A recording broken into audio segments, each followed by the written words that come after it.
বন্ধ করে গেছে, সেগুলো চালু করা দরকার এবং শ্রমিকদের মজুরি কমিশন দরকার, শ্রমিকদের টেস্টের দরকার, ন্যায্য মজুরি বাঁচার মতো মজুরি দরকার। বর্তমান বাজেট করে যাতে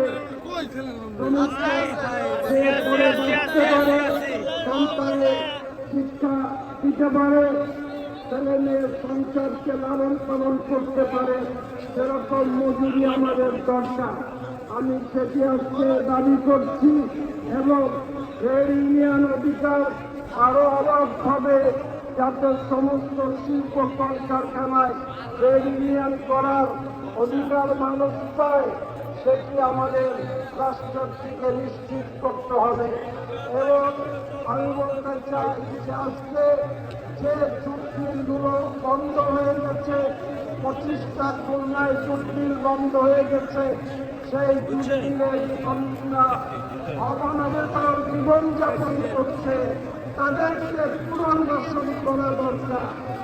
আর বিদ্যুৎ সেক্টরে যেহেতু আমি রাজনীতি করি, আমি বলবো বাংলাদেশের সরকারি বেশিরভাগ বিদ্যুৎ কেন্দ্র আজকে বন্ধ হয়ে গেছে।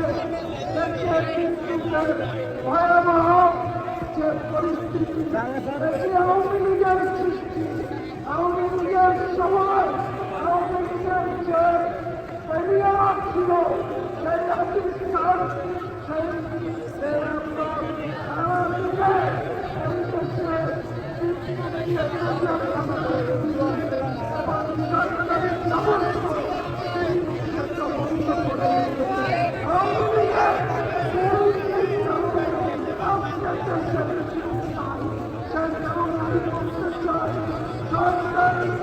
সমস্ত উদ্যোগ কেন্দ্র চালু করা এবং